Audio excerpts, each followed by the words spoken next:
Bonsoir madame, bonsoir monsieur. Nous sommes en situation critique. Je suis Thomas, votre hôte, et ce soir à mes côtés, Matchpoint Frédéric. Cool, ça me fait plaisir. Et Lost in Translation Gabriel. Ça gars. Chanceux aussi. J'ai pas cherché très loin. Situation critique, c'est la petite émission où on parle de films entre potes. Si vous kiffez, mettez des likes. Et aujourd'hui, on va parler de In the Mood for Love, un choix de Frédéric. Fred, pourquoi tu as choisi ce film? Je t'avais déjà dit la dernière fois, et puis celle d'avant encore, je ne sais plus pourquoi. Mais c'était parce que j'avais souvenir. J'avais adoré 2046, j'adore la lumière, j'adore l'univers de Wong Kar-wai. J'avais envie de varier par rapport à ce qui avait été fait, ce qui avait été montré du cinéma hongkongais par Thomas, c'est-à-dire des films de kung-fu. Je me suis dit qu'il y avait quand même mieux, qu'il y avait quand même plus profond. Et quitte à paraître un peu snob, je me suis dit que c'était quand même un des grands réalisateurs qu'on a cité plusieurs fois. Et donc, voir un de ses films, voir peut-être son film le plus connu, était nécessaire. Et puis surtout, grâce à l'émission, ça me permet de revoir des films que parfois je me dis que j'aurais la flemme de regarder si je n'étais pas obligé de le faire. Et en général, souvent, j'en suis content. Ok. Gab, ton opinion sur le film en 2 mots? Juste dire un truc, en fait, pour Thomas, un film hongkongais, c'est un film avec Jackie Chan. Après, non, des fois, il y a Bruce Lee. Alors, les 2 mots, mélancolie et entrecroisement. Entrecroisement. Ok. Joli. Alors voilà, avant de parler du film à proprement parler, je vais vite fait donner un petit résumé. Je vais tuer celui qui tombe sur Google parce que j'ai la flemme. Hong Kong 1962. Monsieur et Madame Cho emménagent dans leur nouvel appartement le même jour que leurs voisins, Monsieur et Madame Chan. Sans comprendre comment cela a commencé, Cho Mo-wan et Chan Li-zen, en vrai dans le film il s'appelle toujours Monsieur et Madame, apprennent que leurs époux respectifs ont une liaison. Et je vais pas lire la suite parce que c'est pas tout à fait juste. Mais donc voilà, ouais, c'est un film romantique sur la tromperie. Alors finalement, tu vois, tu dis, ça change d'autres choses qu'on a amenées. Alors, ça change, c'est vrai que des autres films hongkongais dont on a parlé, ça c'est clair. Mais finalement, c'est comme Lost in Translation et comme Matchpoint, c'est quand même une histoire d'amour interdit, de tromperie, de sentiments là-dessus. Après, c'est clair que tu parlais du côté visuel, on y viendra aussi. Il a quand même une très forte identité, ce film. Et je pense qu'il a aussi sa manière différente de traiter ces sujets dont on a déjà parlé, donc je trouve assez cool. En tout cas, moi, c'est pas pour rien que je fais une psychanalyse, vu que les 2 films que tu as cités, c'est 2 films auxquels j'ai mis 10 aussi, Matchpoint et Lost in Translation, ce qui est quand même surprenant. J'avais pas fait attention, j'avais pas fait le lien. Et là, je choisis un film de ce genre. Mais moi, je ne parlerai pas d'un film de tromperie, je parlerai au contraire de la découverte du désir, et d'un désir qui démarre et puis qui éclot. Donc, c'est une vision que je vois pas la version destructrice, mais plutôt la version créatrice. Puis après, il y a une certaine mélancolie qui entoure tout ça, mais c'est plutôt la naissance du désir que la fin d'une relation. On ne voit pas vraiment la fin de cette relation. Là, d'ailleurs, les gens, à part à la fin où on voit la femme de Monsieur Cho, mais autrement, et c'est ce qui donne un peu ce sentiment de solitude au début, c'est quand ils parlent à leur partenaire, on ne les voit pas. Mm-hmm. Et il n'y a que quand Monsieur et Madame Cho, enfin, Monsieur et Madame se réunissent, qu'on voit les 2 protagonistes qui sont les 2 sur l'écran, et donc qu'il y a cette création amoureuse. Donc, non, je trouve plutôt positif ce qui se passe que de la tromperie triste, comme c'est le cas dans Matchpoint, qui est quand même un film plutôt tragique. Disons que pour moi, ça explore en tout cas ce point de vue-là, parce que, en tout cas, dans les motivations des personnages, c'est parce qu'ils ont été trompés qu'ils se retrouvent ensemble. Ils doivent savoir comment ça commence. Est-ce que c'est comme ça que ça commence quand on trompe son ami? En tout cas, c'est comme ça que je l'ai compris dans certains des dialogues du film et dans la manière dont c'est exploré, parce que les 2 se sentent trahis et veulent et en manque de l'amour. Pour moi, ils sont en manque de l'amour de leurs maris et femmes respectives. Et du coup, ils vont chercher ailleurs, d'une certaine manière, et ça crée quelque chose d'unique au final. Mais je trouve. Ouais. Vas-y, Gab, t'avais un truc à dire avant? Non, mais je suis d'accord avec toi, Thomas, globalement. Ouais, c'est que leur relation commence quand ils se rendent compte que chacun est trompé. Et que ça leur fait un point commun, en fait, tout simplement, et c'est ça qui les rapproche. Et c'est vrai qu'à la base, c'est la recherche du remplacement, justement, mais à la base, ils se rencontrent.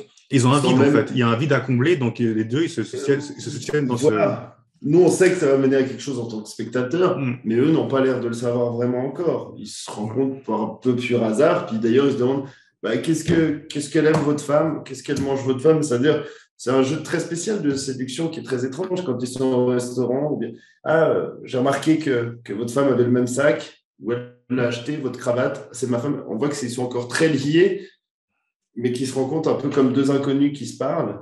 Nous, on sait qu'il va se passer quelque chose. En tout cas, on l'imagine, parce qu'au final, il ne se passe rien en face de la caméra, en tout cas.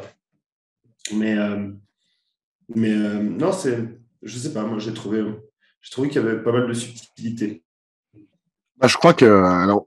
Il y a beaucoup de non-dits, en fait. Il y a beaucoup de non-dits, il y a beaucoup de hors-champ, que ce soit au niveau visuel et au niveau de ce qu'il racontait, quoi. Et en même temps, tu n'as pas l'impression qu'il manque vraiment quelque chose.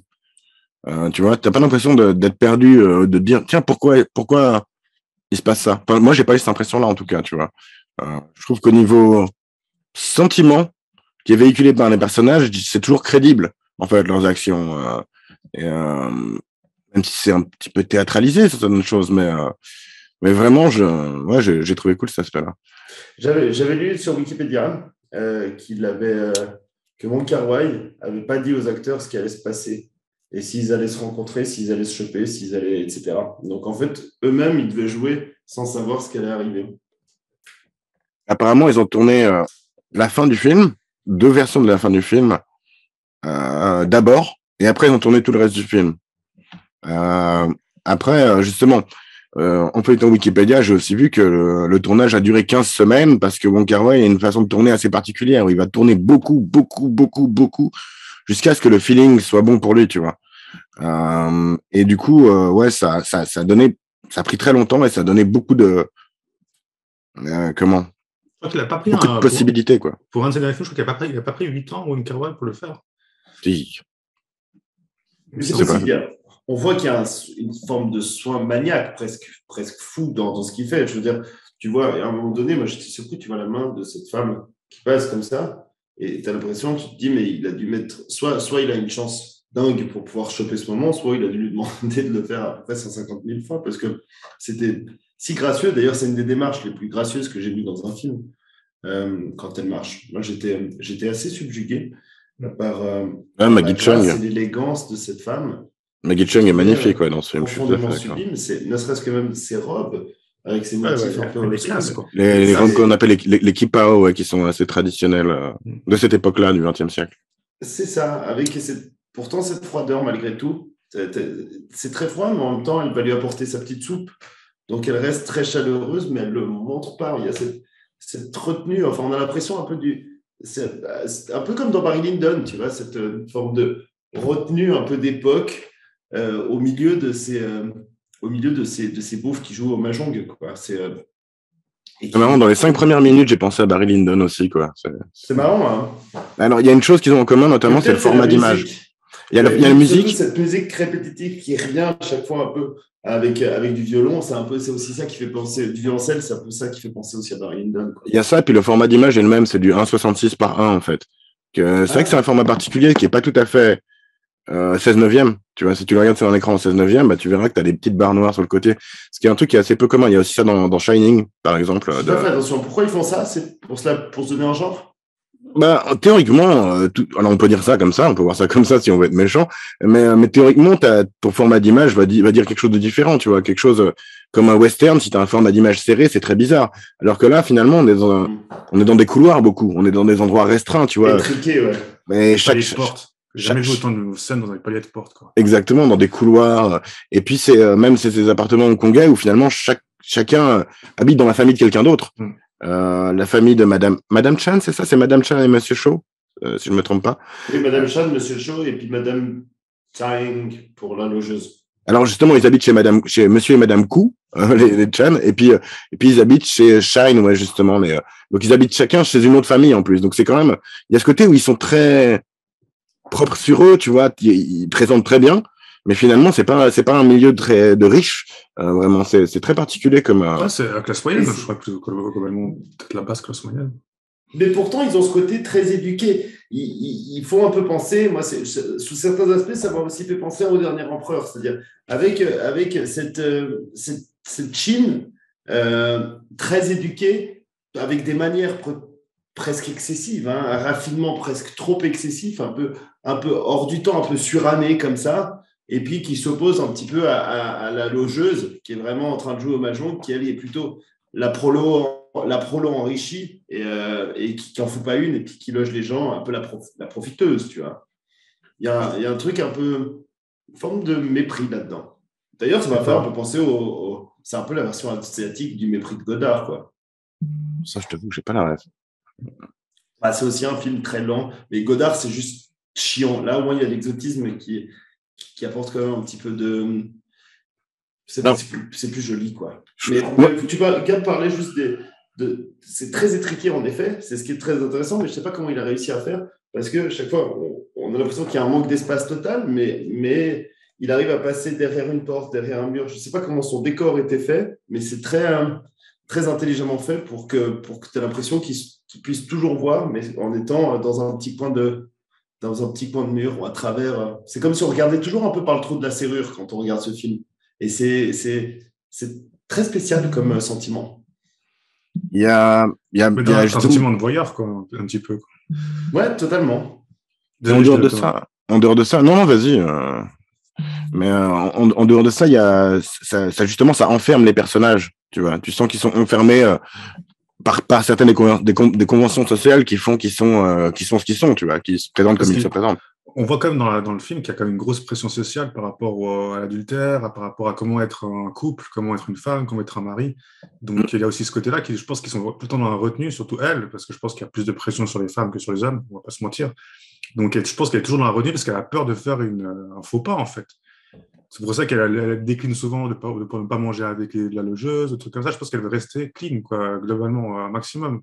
Parce que je pense qu'aussi en Chine, il y a tout souvent la question d'honneur, je pense à cette époque-là. Donc, de sauver la face aussi, il en parle même à un moment, son ami. Souvent sauver la face, on fait ça que c'est un peu ça le truc d'elle. C'est pour ça qu'elle est toujours un peu dans la retenue, puis qu'elle reste un peu impassible aussi. Tu as raison, et surtout comme femme, parce que c'est vrai que justement, elle-même, en tant qu'assistante de son patron, elle aide son patron à arranger ses tromperies, puisqu'il a sa maîtresse et puis sa femme, elle lui dit, même dès le début, il dit, est-ce que tu peux me prendre un sac à main, deux sacs à main pour mon patron?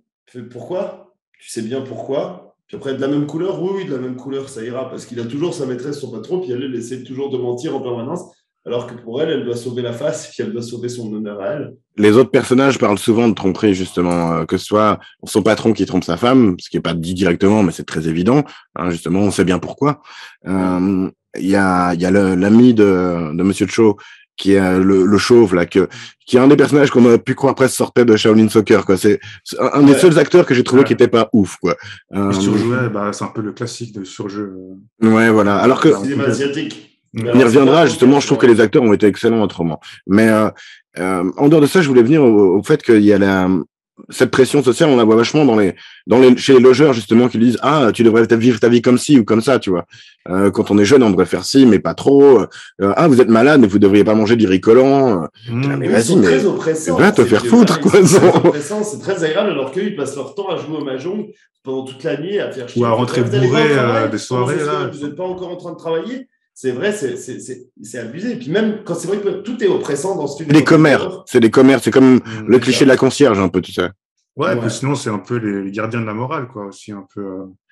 Donc, mais j'ai l'impression même quand ils sont dans la rue, ils marchent pas librement. Tu vois, ils doivent toujours se coller contre un mur, contre un bord, contre quelque chose d'oppressant parce qu'il pleut, parce qu'il y a toujours un moment, ils sont tout le temps écrasés. Et il y a que justement dans cet amour naissant qu'ils arrivent à éclore. Et moi, c'est ça que j'ai trouvé magique. Je trouve que ça marche vachement bien. Alors, puisque tu parles d'éclore, je voulais parler du titre du film en anglais In the Mood for Love, qui je trouve marche assez bien parce que, enfin, en tout cas, j'ai trouvé au début du film marchait assez bien parce que c'est parce qu'ils sont en manque d'amour qu'ils tombent amoureux l'un de l'autre, tu vois, en un sens. Et finalement, le titre chinois est intéressant aussi. Je l'avais noté quelque part la prononciation, mais je vais pas essayer. Mais la traduction, c'est littéral que donne Google, c'est des années de fleurs. Mais en réalité, c'est une expression chinoise qui parle de la jeunesse. Tu vois, c'est de profiter de la jeunesse d'une certaine manière et de à quel point il y a des choses qu'on trouve dans l'amour qui sont que temporelles, tu vois, qui n'existent qu'à un moment, tu vois. Et je trouve que ça marche vachement bien cette manière de voir le truc où ils ont pas envie de ils sont encore l'âge où ils peuvent être passionnés et amoureux et ils peuvent plus être avec leur époux ou leur épouse et du coup ils ont besoin de l'exprimer quand même et je trouve que ça marche vachement bien comme puis ça va avec certains dialogues aussi qu'il y a dans le film et je trouve ouais il est bien réfléchi comme film mais justement le mec il doit avoir des tonnes de rush et de devoir compresser ça. Alors autre chose, on parlait de bouffe et d'ailleurs tiens je vais remettre cette image que je partageais avant parce que c'est vrai que c'est central la bouffe dans ce film. Cette image, elle représente justement le blocage et il t'explique même pourquoi il bloque. Alors, je l'ai vu en sous-titre anglais, hein, désolé. You're trapped here. Tu es coincé ici. Alors, finis les nouilles. Il pourrait presque le résumer comme ça, ce film, tu vois. C'est vrai qu'il parle tout le temps de bouffe. Il y a le mec demande l'autocuiseur, il y a le riz. Est-ce que vous mangez avec nous? Est-ce que, etc. Ils commencent à dîner ensemble. Tout est bouffe. Je crois que c'était une volonté du réal, je crois, il me semble. J'ai lu un truc comme quoi il voulait montrer à quel point la bouffe est centrale dans la société hongkongaise. L'autocuiseur qui a libéré la femme, je crois, un truc comme ça. Je crois qu'il voulait faire un film vraiment autour de ça, mais après, il a changé d'avis entre-temps dans le projet. Je crois qu'il voulait faire 3 histoires, un truc du genre. Alors, heureusement qu'il a un tout petit peu changé d'avis, parce que ça aurait été un peu décevant si c'était que la bouffe. Je préfère. C'est plus symbolique qu'autre chose. Après, s'il brode dans une jolie histoire autour, pourquoi pas, franchement. Et lui, il disait que le truc central dans son film, c'était la bouffe. C'est pas des foutages de gueule. Il voulait faire un film avec 3 histoires. Une sur l'autocuiseur, une sur le fait d'acheter des nouilles dans la rue, ce qu'elle a fait aussi. Et puis une troisième sur je sais plus quel autre aspect de la bouffe, mais qui disait quelque chose de la société finalement. Et ce que je trouve intéressant, parce que nous qui parlons souvent de bouffe dans l'émission et qui bouffons ensemble, voilà, je trouve que et puis voilà, quand tu regardes les films français aussi, il y a pas mal de trucs autour de ça et même dans les animés japonais aussi. Donc je trouve que ouais, il y a du sujet à rechercher. Après, je trouve que dans ce film, elle est très présente la bouffe, mais c'est pas évident. À part justement l'autocuiseur. Je trouve que dès le début, il a une certaine symbolique parce qu'il vient de l'étranger, tu vois. Il vient du Japon, c'est la modernité. Et presque tout ce qui est les sacs à main et les cravates, elles viennent tout ce qui est classe, ça vient de l'étranger, tu vois. Ou leur steak, quand ils vont manger pour leur premier rendez-vous, ils mangent le steak avec des couverts. Exactement. Ils mettent de la moutarde sur leur steak. Il y a un gros plan sur le steak quand il le coupe, quoi. Et puis pendant plusieurs fois, quoi, et longtemps, quoi. Donc, ça m'a donné faim. Mais c'est pas des baguettes. Ils n'utilisent pas des baguettes et puis ils mangent pas de la nourriture hongkongaise. D'ailleurs, la plupart du temps, quand ils mangent la nourriture hongkongaise, c'est plutôt je vais aller en chercher, je vais faire ça, ou bien c'est dans la chambre à l'arrache, quand ils sont au restaurant, c'est de la nourriture à la française. Ouais, mais ouais, voilà, je crois que ça représente une époque. Et alors, le réalisateur Wong Kar-wai, sauf erreur, est né à Shanghai. Ouais, je me trompe pas, c'est ça. Et il voulait donner un peu l'impression de la force qu'avait la Chine continentale sur Hong Kong dans les années 60, justement, tu vois. Parce que le film a été fait peu de temps après, finalement, que Hong Kong soit redevenu chinois. Donc, c'est peut-être aussi de ce point de vue-là. Et je pense que c'est aussi pour ça, un truc qui m'a... Alors, je saute un peu sur le truc, mais puisqu'on parle de ça, on voit Charles de Gaulle à la fin. C'est normal, c'est parce qu'il arrive. Ça, c'est le discours sur justement comment ça s'appelle, ce discours de Phnom Penh. C'est le fameux discours où il laisse comment il dit déjà, la liberté des peuples à disposer d'eux-mêmes. Mm-hmm. Et c'est quand même assez ça dans ce film. Quand tu vois, par exemple, justement, c'est intéressant que tu parles de la Chine continentale, parce que moi, c'est exactement ce que je ressens. Je viens de réaliser, en fait, à travers tes propos. C'est quand je parlais des beaufs, des logeurs beaufs, c'est un peu justement la prise de pouvoir de la Chine continentale. Ces gens-là qui sont peu cultivés, qui jouent au mahjong, parce que le mahjong, c'est pas hongkongais, c'est justement très le jeu des Chinois continentaux. Et c'est eux qui ont le pouvoir, puis tu as l'impression de cette vieille Chine, cette Chine aristocratique un peu, qui se meurent parce c'est eux qui doivent loger, qui doivent louer, qui sont devenus des petits prolos, qui sont devenus à leur tour les petits prolos alors qu'ils ont l'éducation des empereurs. Et moi, je trouve cette inversion de valeur qui est en train progressivement de se construire entre la nouvelle Chine de Mao. Ouais, je pensais plus ça. Je pensais plus à la Chine communiste face à la vieille Chine. C'est ça dont je te parle. Oui, mais c'est pas nécessairement la Chine continentale, parce que Hong Kong n'était pas juste n'était pas que la vieille Chine. Hong Kong, c'était l'Angleterre. Hong Kong, tu avais Hong Kong et Taïwan qui étaient les résidus de la Chine d'avant. Bon, enfin, voilà, Hong Kong, c'était un peu un statut à part vu que c'était les Anglais. Mais les Angleterres, c'est l'aristocratie, c'est l'élégance, d'une certaine manière. La Chine continentale, elle a explosé et puis c'était le communisme. En l'occurrence, 1962, l'année où se passe le film, est aussi une année où il y a eu des émeutes à Hong Kong contre l'occupation britannique, en fait. L'occupation... en l'occurrence, c'est pas par hasard qu'il a fait en 62 non plus. C'est pas par hasard que lui est né en Chine continentale. Il est né à Shanghai, à Wong Kar-wai. Donc, je pense que c'est pas... Il aimait bien la Chine continentale parce que moi, j'ai l'impression... Oui, mais ça veut pas dire qu'il aimait bien le système communiste de Mao ou de Deng ou de ce qu'il parce que Shanghai, fin d'empire, c'était justement... tu avais été détruit par l'opium, mais c'était un peu...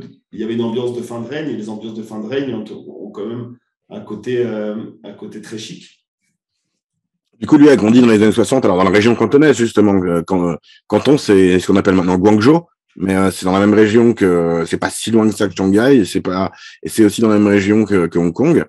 Et toutes les musiques qu'on entend dans le film sont des musiques un peu d'époque aussi. La musique est vachement importante dans le film, et il y a très peu qui a été composé pour le film, en fait. Il y a la musique qu'on entend le plus, je crois que c'est c'est un truc qui vient d'un film japonais. Et toutes les autres musiques sont des trucs. Il y a Nat King Cole qui vient 3 fois, notamment avec Kissas, qui trop cool cette musique. Ouais. Et ouais, ça met toute cette ambiance justement qui est de la musique des années 30-40 qui passait beaucoup dans les années 60 apparemment dans cette région-là, quoi. Bon, et puis lui, alors si tu me dis, la Shanghai, Canton, Hong Kong, c'est que les comptoirs, tu vois, donc il y a quand même cette ambiance aussi très internationale. Il est quand même influencé aussi par l'Europe, par le reste du monde. C'est quelqu'un d'ouvert, tu vois, c'est pas le mec qui sort du trou du cul de oui, mais cette référence à De Gaulle me fait penser qu'il pense que ce peuple-là est chinois et pas, il ne devrait pas être sous le joug. Tu vois, ou en tout cas, moi c'est comme ça que je l'ai interprété. Je pense qu'on peut l'interpréter de plusieurs manières. Alors moi je le vois plutôt comme deux amoureux qui sont sous le joug justement de la société. Et donc c'est aussi eux qui ont le droit de disposer d'eux-mêmes, tu vois. Alors oui, on va peut-être plus revenir à ça. C'est un peu leur interdiction totale. C'est justement eux ne disposent de rien d'eux-mêmes. Ils sont soumis aux conventions, comme le disait Gab. Ils sont soumis à leur job de merde. Ils sont soumis même au temps et à la pluie qui leur tombe en permanence dessus. Et leur seule envie, c'est justement de se dégager de ce joug. Ouais, je pense que c'est vrai qu'il faut qu'on revienne justement un peu sur un côté un peu peut-être moins politique du truc, parce que c'est comme ça qui se passe. Le plus, c'est quand même leur histoire à eux qui est intéressante, quoi. Un truc que j'ai remarqué visuellement, c'est qu'il y a beaucoup de plans dans les miroirs. Alors, on montrerait peut-être plus un peu après. Mais ouais, on parlait des plans dans les couloirs. Et ils ont la classe. Lui aussi, là, il a quand même la classe, hein, on dirait. C'est un peu James Dean, tu vois, là. Presque. Ouais. Non, puis c'est lumière. Et là, tu vois, tu ne sais pas comment ils filment parce que tu as l'impression qu'ils ont détruit un mur juste pour pouvoir mettre la caméra et que ça rentre bien. Et là, ce que tu as mis avant le couloir, là, avec 2046, c'est magnifique. Avec la chambre 2046. Alors, apparemment, 2046, ouais. C'est un peu une suite à ce film. Parce que moi, j'avais vu 2046 avant et ça m'avait fasciné. Puis là, en voyant ça, je me suis dit comme ça m'a rappelé ça. Mais c'est vrai que j'ai découvert mon Kar-wai avec 2046. Un truc que j'ai remarqué beaucoup, c'est qu'il filme beaucoup les mains et les pieds. Et le langage corporel, en dehors de juste le visage.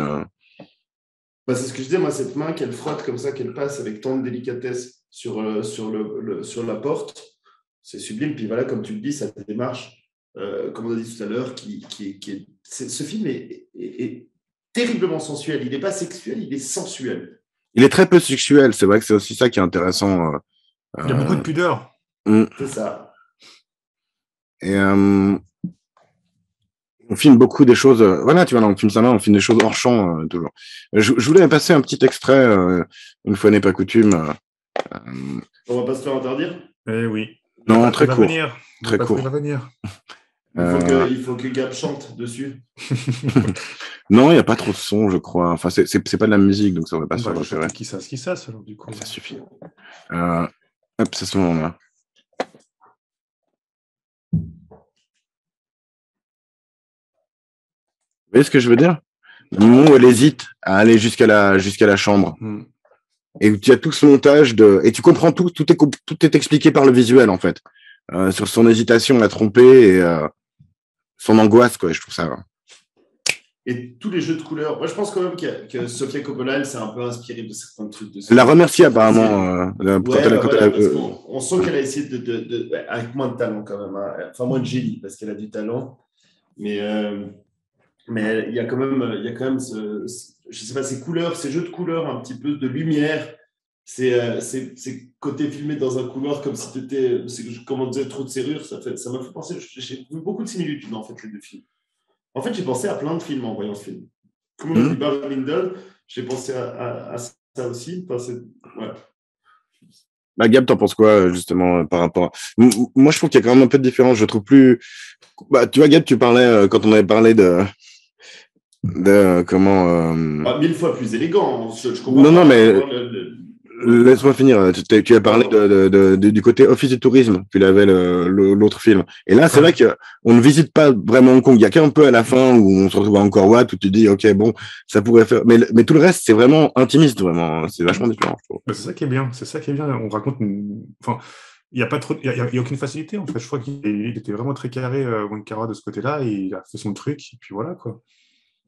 C'est pas américain. Déjà, en fait, Lost in Translation, c'est une occidentale qui arrive au Japon, tu vois, donc il y a l'exotisme du truc. Enfin, je ne sais plus quel terme tu as utilisé, Thomas, pour expliquer ce concept-là. Mais là, c'est un Chinois qui est en Chine, quoi. Donc, je pense qu'ils s'en foutent du côté touriste, de l'aspect touriste de Hong Kong, quoi, parce que c'est, on va dire, un truc chez lui. Donc, ils sont balèques, quoi. Enfin, c'est pas un... Oui, ils s'accrochent pas à ils ça.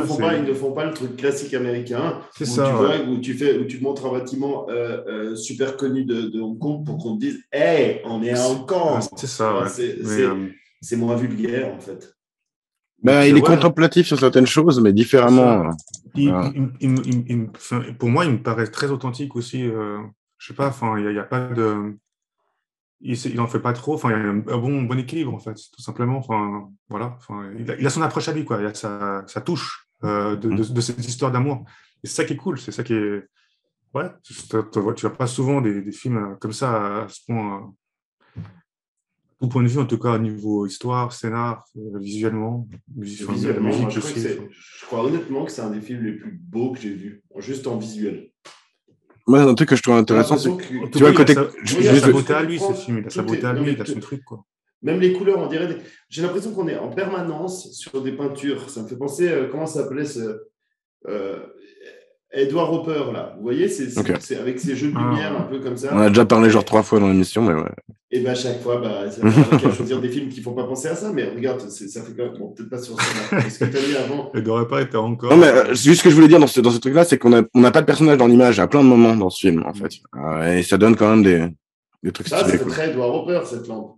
Ah non, pas Edward Hopper, non. Edward Hopper, on avait parlé quand on avait parlé de Don't Look Up. Ok, ton film préféré. Oui, il me semble. Et quel rapport? Si, visuellement, il y avait des trucs, clairement. Oula. C'est pas moi qui l'ai dit, alors. Et on voit. Sinon, ouais, il y a un côté quand même aussi, justement, sur le traitement du temps. On a dit qu'il y avait vachement des ellipses de moments de l'histoire, et du coup, tu vois pas le temps passer vraiment réellement. Enfin, il y a un truc assez bizarre. Des fois, dans le montage, je trouvais que c'était super haché, il y a des fondus en noir comme ça qui arrivent d'un coup, et des fois ça me perturbait en fait. Et puis des fois j'avais la peine à suivre aussi l'histoire, du coup c'est un peu le côté aussi, des fois j'étais un peu...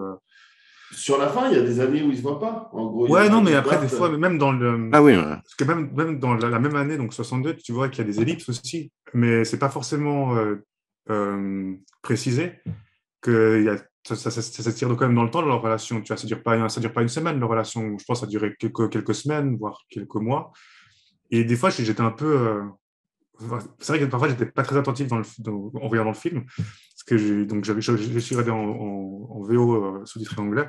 Et du coup, des fois, j'ai perdu le fil. Je dis, putain, il s'est passé quoi? Donc, j'ai dû un peu revenir en arrière parce que des fois, dans la narration du film, je trouvais ça un peu compliqué, en fait. C'est décousu, mais volontairement. Ouais. Après, volontairement, ouais. Mais après, justement, des fois, justement, ça m'a un peu perdu. Ça m'a pas gêné parce que moi, je l'ai regardé, je l'avais pas, j'étais pas là ce week-end, donc je l'ai regardé vraiment au boulot et je l'ai regardé en cantonais, mes sous-titres français. Et justement, il y avait des moments où je ne suivais pas totalement, mais j'ai l'impression que c'était pas vraiment décousu, vu que l'accentuation de sentiments amoureux, etc., il n'y a pas vraiment de détails, il n'y a pas vraiment de gros trucs. Tu peux manquer, même si tu manques un quart d'heure, on va dire. Il n'y a pas d'intrigue. En fait, il n'y a pas d'intrigue. J'ai perdu totalement l'intrigue. Il n'y a pas d'intrigue. Il y a une suite et tout est anodin. C'est un peu sublimé l'anodin. Donc l'anodin, c'est quand même une certaine forme de routine. Je sais pas. Pour routine, c'est pas grave. Pour moi, les personnages, quand même, ils évoluent au travers le film. Tu vois, il y a quand même un changement dans les comportements des films. Leur histoire a quand même marqué, tu vois, leur a quand même marqué. Et voilà, puis des fois, justement, même si. Ouais. Mais c'est tellement visuel. J'ai l'impression que c'est un des rares films où la parole est presque accessoire. Je veux dire, ça fait joli, mais il pourrait être muet, ce film, qu'on ressentirait la même chose. Gab, un des mots choisis était entrecroisement, c'est juste? Ouais, parce que finalement, pendant longtemps, jusqu'à peut-être les 20 premières minutes, ils font que se croiser, quoi. Mais il y a déjà une tension, il y a déjà un truc dans le jeu d'acteur qui le vend. Et justement, tu vois toujours ces paliers de porte là où ils se croisent, ils se frôlent. C'est vite. Ou même des fois, ils se voient même pas, mais ils sont passés à un moment donné, genre à 10 secondes près, ils étaient au même endroit, tu vois. Et ce côté de. Ouais, finalement, c'était un peu le destin qui se. Et c'est vrai que il y a un côté, ce côté-là. Tu as raison, comme ces outils sont obligés d'être tout près de l'autre, enfin, surtout pour des gens qui Surtout, ça a commencé par leur distance qu'ils ont dans le moral et d'être aussi près les uns des autres. Enfin, ça apporte cette sensualité forcée qui est très intéressante. Ouais, puis ça a commencé dès leur emménagement dans leur chambre respective. Il y a leurs affaires qui arrivent à un endroit, les affaires d'autres qui arrivent dans l'autre chambre, comme ça. Et, c'est vrai que c'est bien amené, en fait. C'est assez fou comme ça, bien amené. C'est plein de petites choses, en fait, qui s'accumulent, puis après, hop, ça arrive. Ouais, c'est bien amené, quoi. Et un autre trick un peu cool qu'il fait, c'est qu'il rejoue 2 scènes. Enfin, il y a plusieurs scènes qui sont rejouées. Tu sais, il y a. C'est une répétition à chaque fois. Même avant, tu vois, là, quand il lui dit si nous restions, si nous restions dehors ce soir, tu vois, plutôt que de rentrer chez nous. Et puis là, mon mari n'aurait jamais dit ça. Puis, et puis il dit genre, mais alors comment c'est arrivé? Si c'est pas lui, ça pourrait être que l'autre. Et il la rejoue, tu vois. Ou elle devrait dire, mais elle n'ose pas le dire. Et du coup, elle part en courant, quoi. Et puis après, les répétitions, justement, du moment où son mari lui avouerait qu'il la trompe, quoi. C'est particulier, quoi. C'est un peu dérangé comme manière de faire les choses. C'est très dérangé, mais comme quand elle lui dit aussi, tu vois, c'est toujours un peu détourner la façon de se parler, et c'est ce qui donne justement tout ce côté un peu galant. Et c'est vrai qu'à un moment donné, il lui dit pourquoi vous m'avez appelé pour entendre le son de votre voix? Oh, c'est exactement ce que mon mari aurait pu dire. Donc là, tu vois, ça casse le truc, puis en même temps, parce que c'est très charmeur. Et donc, il y a un peu un jeu de je vais, je viens, je vais, je m'en vais. Et moi, je trouve ça assez excitant. Ils sont pas sûrs de pourquoi ils sont là, quoi. Mais ouais, pour moi, il y a un truc qui est. Enfin, ouais. Il est très dans le désir presque pas sexuel, quoi. C'est vraiment très particulier, quoi. C'est pas sexuel, c'est sensuel. Mais il y a quasi rien de sexuel. C'est presque. C'est interdit, tu vois. Donc tu te dis, même s'il y avait un baiser, ce serait déjà énorme. Ouais, c'est ça. Alors, ouais, c'est ça. C'est vrai que c'est là où tu sens l'inspiration d'un truc comme Lost in Translation, quoi, qui reprend exactement ce code-là, à part qu'il y a un baiser à la fin, quoi. Parce que c'est américain. Ouais, puis c'est une fille. Se retenir, ces gens. C'est une fille aussi. Tu te moquais un peu de moi parce que je mets des films d'arts martiaux dans mon truc, mais c'est un truc autour duquel ils se réunissent eux, tu vois. Ils lisent des romans d'arts martiaux. C'est ça, des séries littéraires d'arts martiaux, tu vois, qui sortent dans chaque semaine. De pulp la chinoise, quoi. Ouais, mais ça se faisait même, tu vois, dans les journaux aussi européens assez tôt, quoi. D'ailleurs, des trucs super connus qui ont dû commencer comme ça, d'ailleurs. Bah, je Je crois, sais bah, pas. Lupin, je crois. Arsène Lupin, je crois que c'est dans les journaux, il me semble. Sans doute, exactement. Ouais. Et puis c'est aussi, bah, ils l'écrivent ensemble, tu vois. Où au début, elle dit, ah, mais je sais pas ce que je pourrais apporter à ça, et t'as pas vraiment besoin de moi, mais finalement, tu vois qu'elle est vachement dedans aussi, quoi. Et ils écrivent chacun de leur côté, et puis après, ils écrivent ensemble. Et dans ce côté-là, qu'ils trouvent une passion sur laquelle ils se mettent ensemble, où elle est tout le temps au cinéma toute seule avant C'est pour ça qu'ils vont d'ailleurs dans cet hôtel. C'est justement pour. Donc, pour ils ont écrire. déjà leur logement pourri, mais ils prennent encore un hôtel juste pour écrire, pour pas montrer aux autres que. Parce qu'il y a Pour pas que ça jase. des commères qui sont tout le temps présentes. C'est ça, pour pas que ça jase. Pas qu'il c'est agréable. C'est pour ça que je dis, ce film prend le temps. C'est pour ça que je disais que ça ne gêne pas, mais j'avais l'impression que tu peux détourner la tête, tu reviens, et puis t'es un peu. C'est une douce vague. En fait, c'est dommage qu'il n'y ait pas de lui, parce que lui qui adore les Marvel, c'est l'opposition absolue du Marvel, c'est l'opposition absolue de notre société où j'ai l'impression, moi je regarde même des interviews télévisées, puis il y a toujours on n'a pas le temps, etc. Surtout, c'est vraiment ça. Et puis là, ils te prennent le temps et c'est une caresse. Autant l'acteur principal, il a joué dans un Marvel après. Ça, j'ai rien. Ah ouais, il a joué quoi, Shang-Chi, là, machin? Bah oui. Ouais, forcément. Juste un truc qui prend son temps, mais en 1h30. C'est aussi ça qui fait la différence. Ça aide vachement, généralement. Si tu prends ton temps en 3 heures, ça peut être plus chaud, quoi. Il y en a qui s'en sortent quand même. Le dernier empereur. Voilà, exactement. Mais tu vois, Gab, il est trop un peu long. Non, mais quand même. Et même là, ce film, je peux comprendre. Il y a plein de gens qui peuvent le trouver un peu long. C'est long. Un peu chiant. J'avais peur de le trouver chiant, c'est ce que tu disais d'ailleurs. Un peu chiant. Moi aussi, je l'avais dit. Je dit, ouais, exactement, c'est ça. Mais c'est pour ça que j'avais pas envie de le regarder tout seul. Tu te dis pas, je vais me faire ça. On est dans une période, dans un monde où on a moins envie de prendre le temps. Donc là, c'est bien. Merci Situation Critique de nous permettre de prendre le temps. Et moi, par contre, je trouvais chiant au début, les 20 premières minutes, quoi.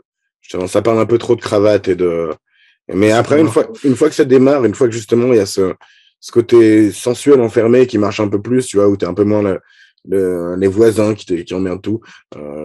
Après, bien cool. Mais c'est vrai que le début est un peu. Bon. Moi, j'ai été happé par le visuel au début, en fait. Et après, j'ai été happé par l'histoire. Mais vraiment, je sais pas, ça m'a explosé à la gueule tout de suite en voyant ce côté tableau en permanence. J'ai l'impression de voir des tableaux qui se suivent les uns les autres. C'est pour ça que j'ai pensé à Barry Lyndon. Mais je te dis, les lumières font un peu lumière réelle, même si. Elles font vieille Hollywood pour moi. Elles font très. Ça se voit que c'est tourné sur du film. Pour une fois, tu vois, c'est toujours un truc que je ne remarquerais pas, mais ça fait penser. C'est presque de la surexposition par rapport à ce qu'on ferait maintenant, tu vois. Mais ça rend stylé, ça donne une époque un peu nostalgique, je pense aussi, un effet un peu nostalgique, tu vois. Avec ses robes en plus. Ouais, puis cette pluie qui est un peu la pluie hollywoodienne aussi, hein, où ça sent les gros tuyaux d'arrosage plutôt que les conditions naturelles. Si tu as été à Hong Kong et puis que tu tapes la mousson, c'est ça. Hein. Ouais, non, je pense bien, mais là, je pense que c'est fake. Et ça se voit assez, quoi. Mais. C'est genre de pas sûr. Connaissant le style de Wong Kar-wai, si ça se trouve, il pourrait attendre et puis tourner jusqu'à ce qu'il pleuve.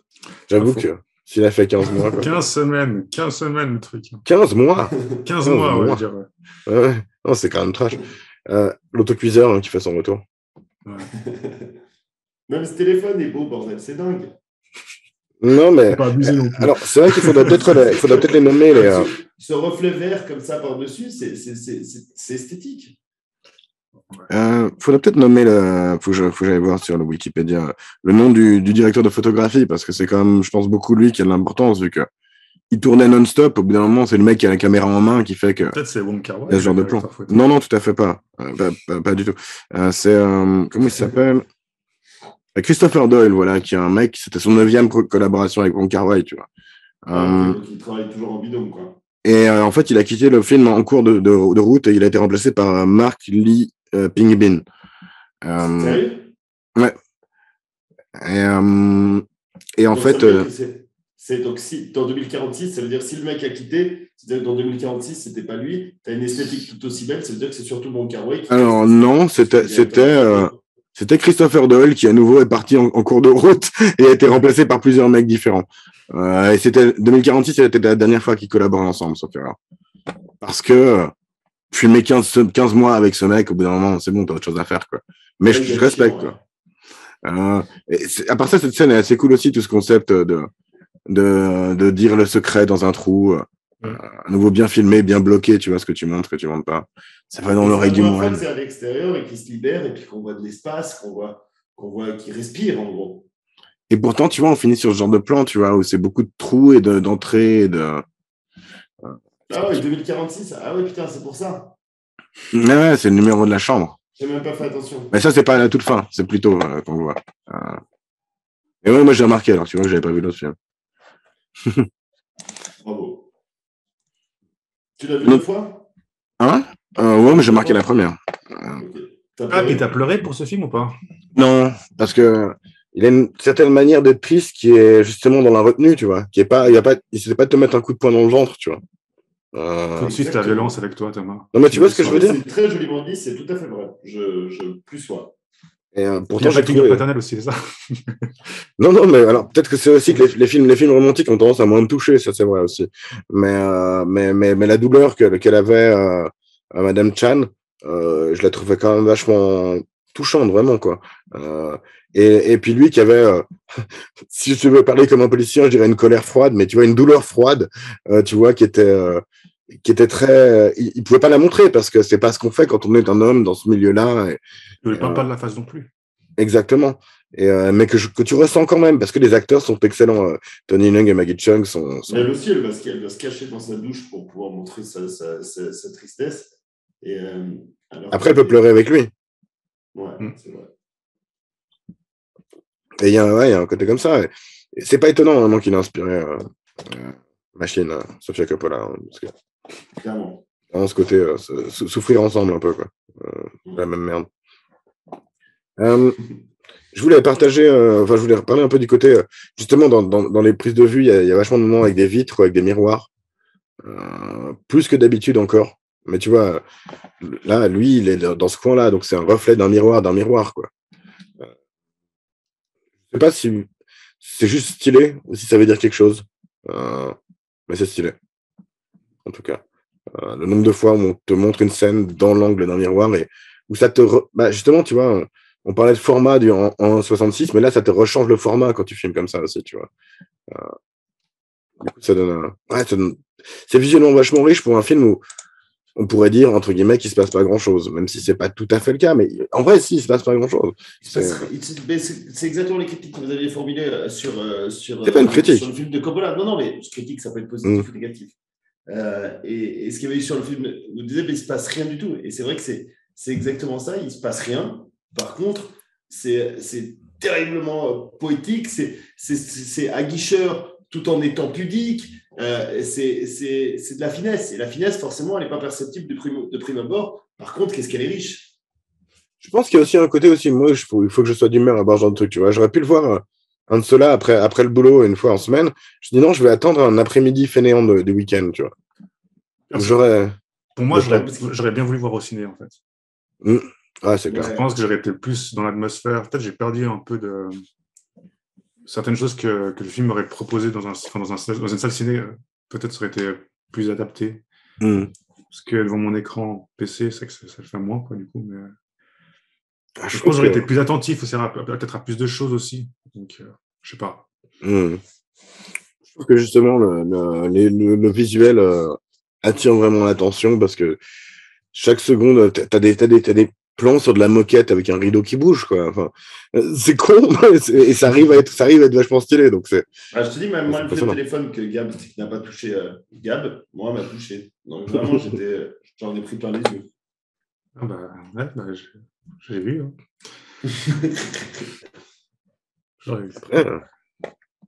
Après, voilà. C'est quand on a né, Fred, déjà.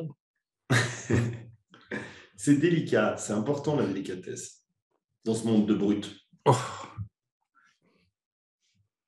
Oui, on voit. Je crois que j'ai un peu fait le tour de mes notes, perso.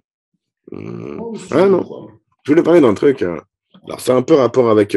On va attendre que tu aies fait la rubrique presse, parce que c'est un peu rapport avec la rubrique presse. Donc, Donc, Gab, t'avais d'autres trucs à dire? Non, moi, c'est tout bon. Ok. Après, on peut parler téléphonie, si on veut, enfin, si vous voulez. Téléphonie. T'es con.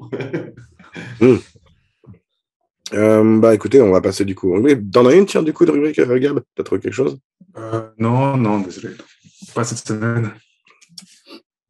Maggie, alors, pour parler un peu des acteurs quand même, j'ai vu que Maggie Chung, elle avait dit que c'était après le pic de sa carrière, et qu'après elle a eu quelques rôles, et puis en fait elle est presque à la retraite maintenant, quoi. Ce qui est un peu dommage parce que j'ai vu dans d'autres trucs, je sais pas trop dans quoi. Âge, là. Elle avait 30 ans, elle a trentaine. Hein. 30 ans, ah, ok. Ils avaient les deux après. Sublime, hein.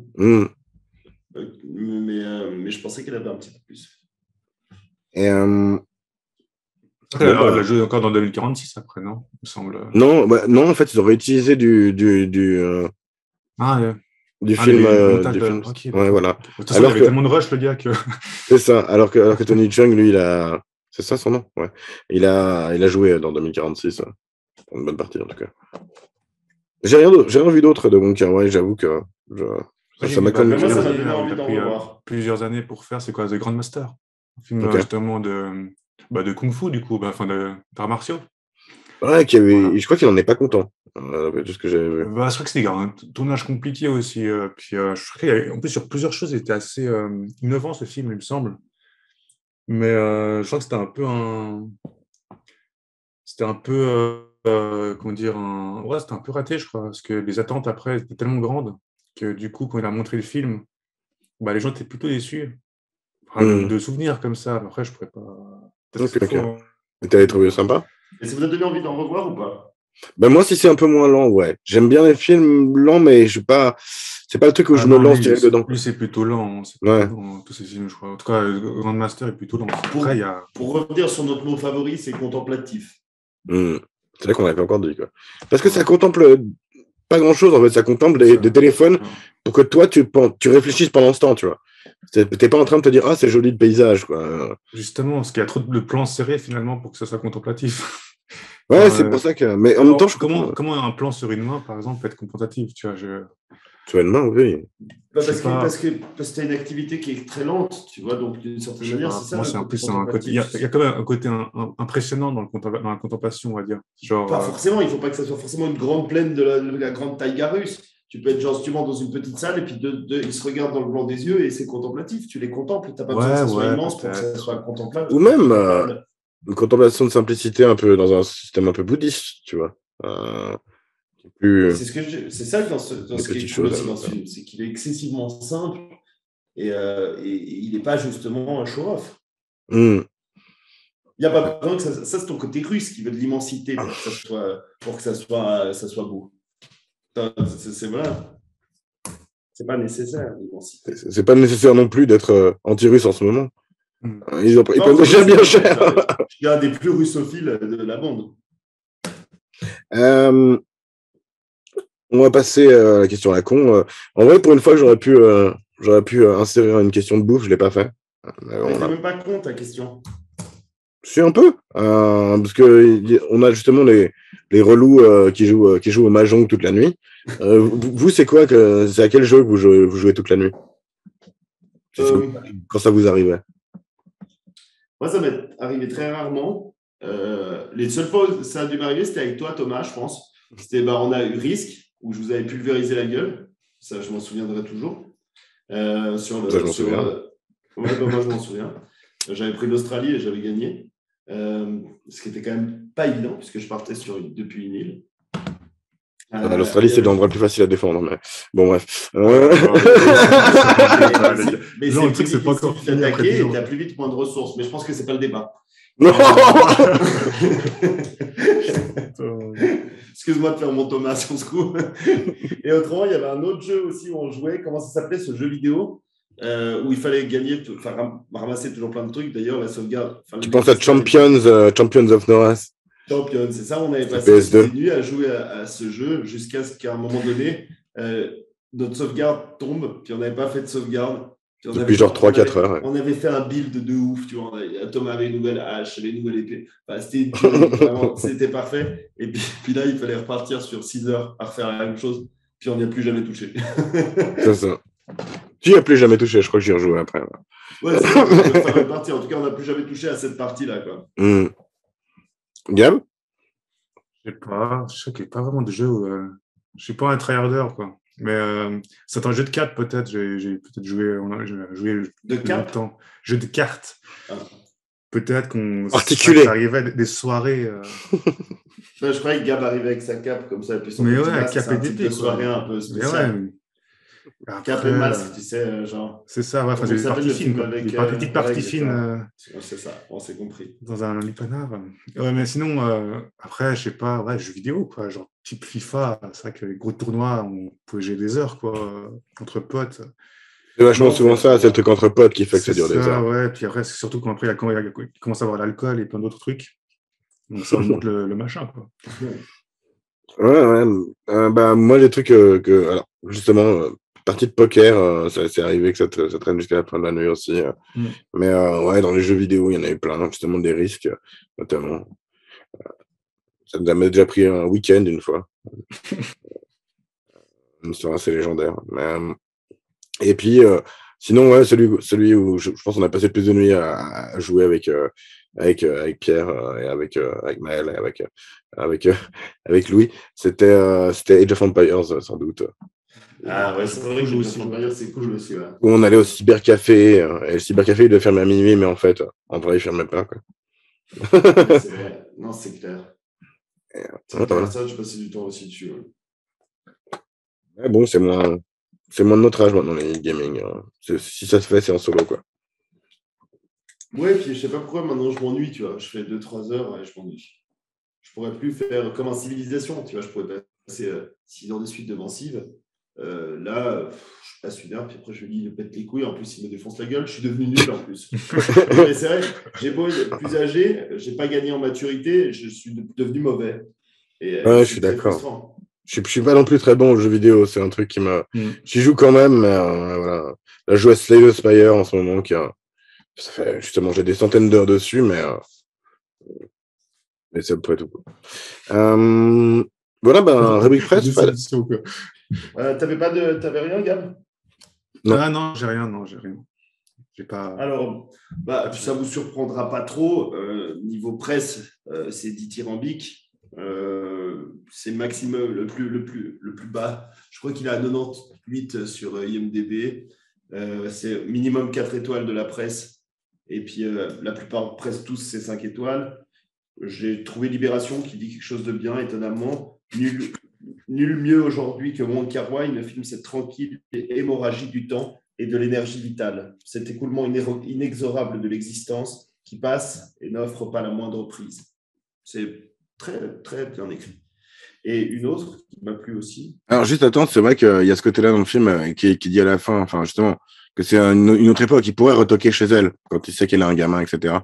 Et il sait que c'est une autre époque et qu'on ne reviendra Mais il pas. ne sait pas que c'est elle, forcément. Il dit qu'il y a une femme et son enfant. Donc, pour lui, je ne sais pas, moi, s'il est certain que c'est elle. Bah après, tu as justement les mots qui s'affichent, tu vois. Il y a des mots de narration qui s'affichent, à des moments en chinois sous-titré, du coup. Et qui sont. Où il dit justement. Ça dit justement, il sait que c'est un truc du passé et qu'il ne faut pas y revenir maintenant, etc. Même si c'était elle, il veut pas, quoi. Ce qui est toujours une mentalité stupide, c'est un peu la manière de passer à côté de ton plus grand amour. Enfin, c'est toujours l'histoire des remords et des regrets. Bref. Et sinon, il y a Aden, un journal que je ne connais pas, qui a écrit l'histoire d'un frisson à l'écoute d'une mélodie. Une sensation très physique d'être perdu en terrain connu, un instant d'éternité. Et moi, j'ai senti un instant d'éternité. C'est pour ça que quand vous parliez de ces éléments qui n'a pas en gros une bonne temporalité et puis que parfois on était perdu un peu, moi je trouvais que voilà, ça n'avait pas lieu d'être. On était toujours dans l'éternel. C'est pour ça que cette critique m'a parlé. Maintenant, on va quand même passer à des critiques plus sévères parce que c'est important. Tac. Pardonnez-moi. Il n'y a pas de mal. Voilà, alors ça, un jour, je me suis promené. C'était un de ces jours sombres de l'automne. La pluie battait intensément, j'étais dessous et j'ai soudainement senti quelque chose de mou sous ma chaussure. C'était les selles de ce que je supposais un chien. C'était du pied gauche. Et là, je me suis dit que ça portait bonheur. Le soir même, je voyais ce film et j'ai compris que la superstition n'avait rien de fondé. Pour faire court, je me suis emmerdé comme un rat mort. Pour moi, ce film est l'accomplissement même de l'idée de se mettre des bâtons dans le fondement. Une perte de temps.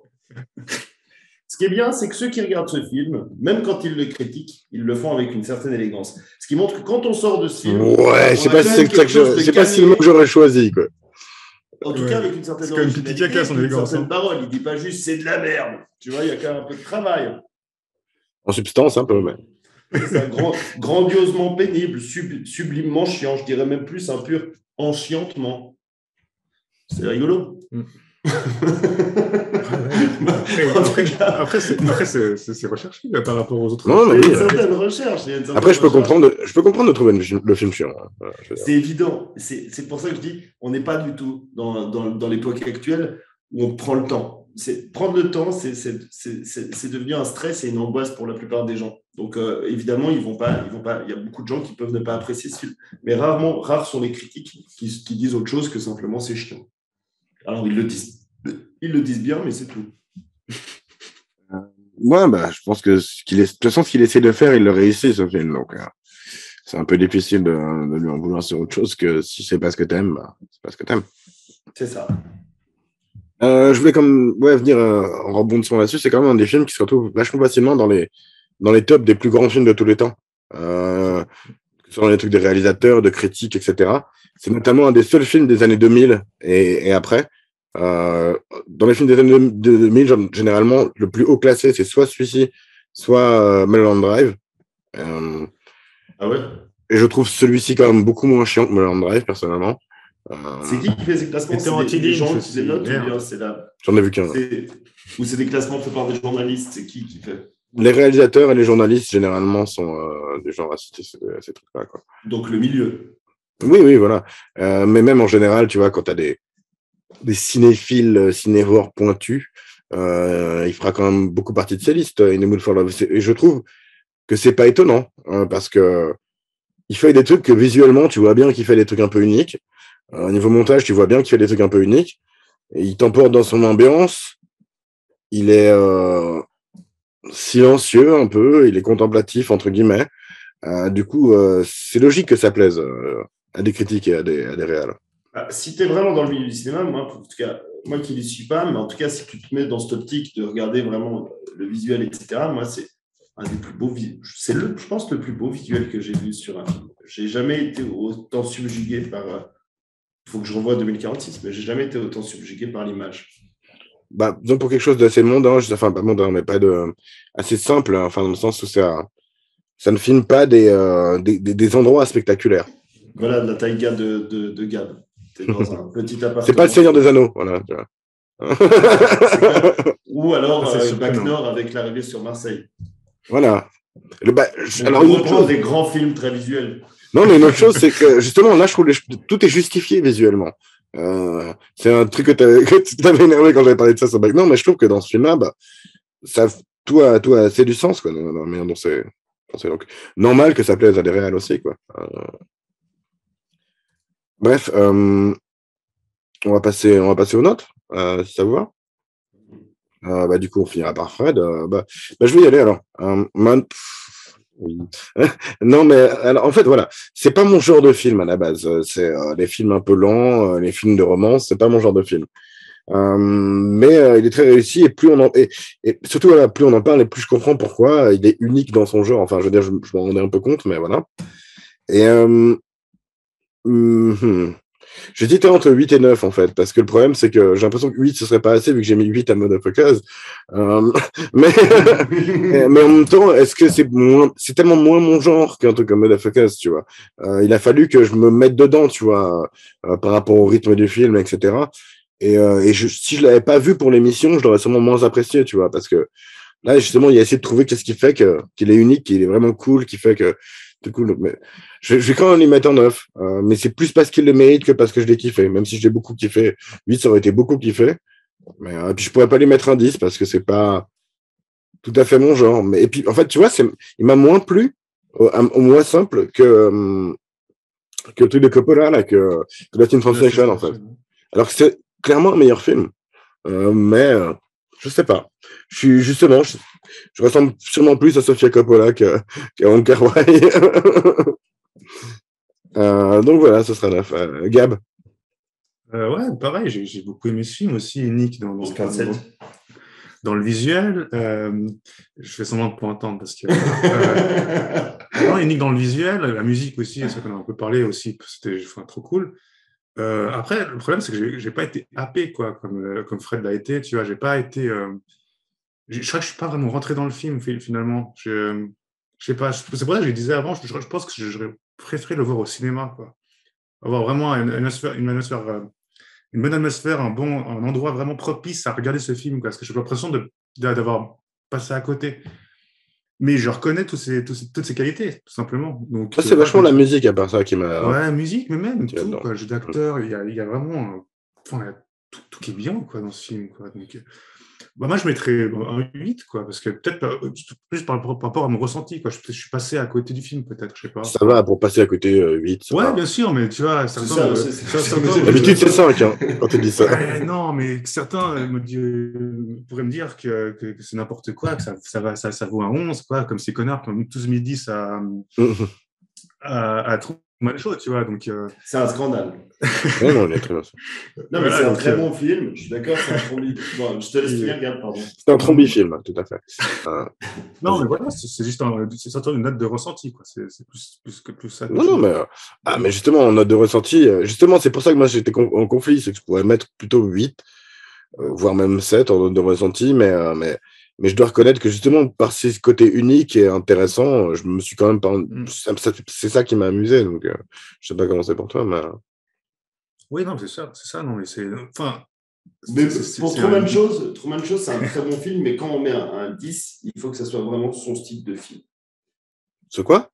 Il faut que ce soit son style absolument de film. Ouais, exact. Et voilà, bah, moi, là, tu l'as dit déjà au début, c'est ce que tu as dit clairement, tu as cité 2 films, tu as dit Matchpoint, tu as dit Lost in Translation. Lost in Translation, c'est les films que j'ai le mieux notés, c'est ma cam, c'est toujours mon style, enfin, j'aime tout. Donc là, c'est vrai que c'est difficile. Je crois que, je ne sais plus si Matchpoint, j'ai mis 9 ou 10. Je pense que j'ai dû dire 9,5 et donc ça valait un 10. Je pense que si je devais parler de ce film, je dirais aussi un 9,5 parce que même pas, je ne me suis pas ennuyé, j'adorais tout le temps. Non, c'était plus simple, essentiel, onirique. Franchement, on peut mettre onirique sur le bingo, mais je ne suis pas sûr que ça compte. Hein. Alors, poétique, romantique, éternel, enfin, j'en sais rien. Gracieux que tu avais dit avant, que je trouve assez juste. Gracieux, bah oui, mais surtout cette démarche, ne serait-ce que pour la démarche de cette femme, qui est la chose la plus sensuelle possible.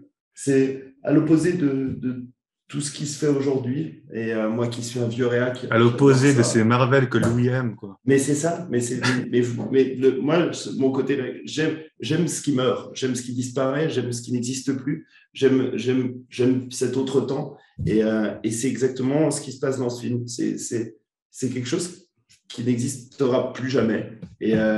Et voilà, il y a des détails. Il y a le côté éphémère qui fait partie du thème du film, clairement. C'est ça. Les dialogues sont inutiles. Je trouve ça dingue dans un film où seule la parole compte. Regardez-nous, on doit parler tout le temps.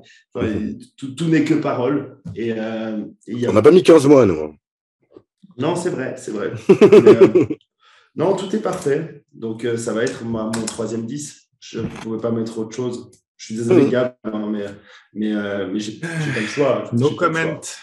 Non, mais j'ai pas le choix. C'était mon toujours le choix. préféré, c'est mon thème. On a toujours le choix, je suis désolé. Alors, j'aurais dit 9,5. Juste dit, parce que j'aurais pu m'ennuyer une seconde ou deux, mais ce serait injuste. Oh. Si j'ai mis un 10 au film de Woody Allen, je peux pas mettre. J'espère que tu n'as pas mis un 10 à Matchpoint, j'espère pas. Quoi. Non, je crois que j'avais mis 9, justement. Je pense, ouais. Parce que c'est vraiment ma cam, j'ai adoré la musique, mais là, j'ai la musique encore mieux. Enfin, je sais pas, tout est mieux. C'est ça. Pour la semaine prochaine, il n'y a plus de tirage, puisqu'il ne reste plus qu'un seul film, qui est un choix de moi. Et ce sera Rocky. Le premier Rocky de 1976. Parce que vous savez bien. Sympa. Vous savez bien, j'aime bien mettre des vieux films. Et en vrai, étant gamin, j'adorais les films Rocky. Et j'ai redécouvert le premier récemment, et je trouve que moi qui aime bien râler sur les franchises, je trouve que la franchise Rocky, c'est scandaleux ce qu'elle a fait après ce qu'était Rocky comme fondation, en fait. Je trouvais c'est un film qui aurait jamais dû avoir de suite, et en le revoyant, vous redécouvrirez sûrement pourquoi, mais ça vaudrait la peine d'en parler, et puis ouais, vraiment fun à voir, et puis ouais, voilà, je voulais des trucs un peu plus je suis un peu plus beauf, peut-être. On reste un peu dans le même truc que Motherfuckers, mais j'aime bien qu'on ait des trucs de plus abordables aussi dans l'émission. C'est une super idée vu que je ne l'ai pas vu depuis longtemps et puis que justement, peu importe l'énergie que tu as, tu ne te dis pas, ah putain, est-ce que je sais que je vais l'adorer, mais est-ce que j'ai envie de. Comme ce qui est arrivé avec ce film-là, je sais que je vais l'adorer, mais j'ai la flemme de le regarder. Puis j'ai retardé jusqu'à aujourd'hui. Tandis que là, Rocky, je sais que je peux me le mater n'importe quand. J'aurais de toute façon un plaisir parce que c'est facile à voir. Ouais, plutôt. Gab, t'as une réaction? Non, mais j'ai un très bon souvenir de ce film-là. Vu gamin, après, c'est vrai que ça fait très longtemps que j'ai pu le revu. Après, les derniers de la franchise, les Creed, enfin, le premier Creed est pas mal. Ouais, j'ai pas vu, j'avoue. Il se laisse regarder. Parce que Rocky Balboa, là, était pas mal aussi, je me rappelle. C'est un des rares films où on peut se faire la musique dans la tête tout de suite. On n'a même pas besoin de la réentendre, on la connaît tous par cœur. C'est possible que tu penses à celle de Rocky 3, par contre. Ouais, As of Tiger. As of Tiger, c'est Rocky 3. Non, c'est 3. Okay. Le 1, c'est celle des grosses têtes. Ah oui, c'est vrai, bon, c'est vrai qu'on la connaît aussi très bien. Ouais. La ref. Voilà, donc ça doit être rigolo, ça va changer un peu, mais moi, voilà, je suis fan d'en parler, j'apprécie. Puis, à nouveau, ça va être vachement plus rigolo. Ça va être vachement plus rigolo que The Mood for Love, c'est une certitude. C'est plus digestible, on va dire, plus facile. Puis on a peut-être plus de gens qui l'auront vu, mais quoique In the Mood for Love, il est sur la liste de tellement de gens, je pense que finalement, beaucoup de gens l'ont vu. Mais je crois que c'est le film le moins drôle que j'ai vu. The Mood for Love. Il n'y a rien de drôle.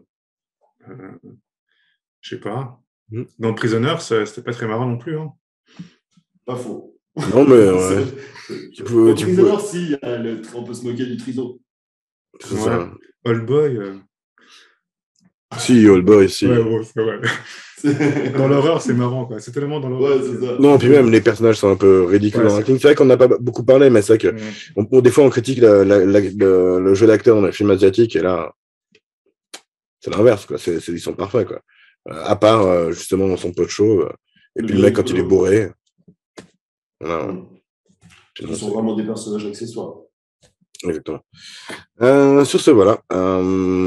Merci si vous avez regardé jusqu'ici. Mettez des likes, partagez. Faites des dons. Et puis, merci à vous, les gars, d'avoir été là. C'était fun. Plaisir. C'était cool. La semaine prochaine. Et puis, voilà, nous étions en situation critique. Maintenant, nous sommes libres. Et nous verrons. Mais pas encore. Pas encore.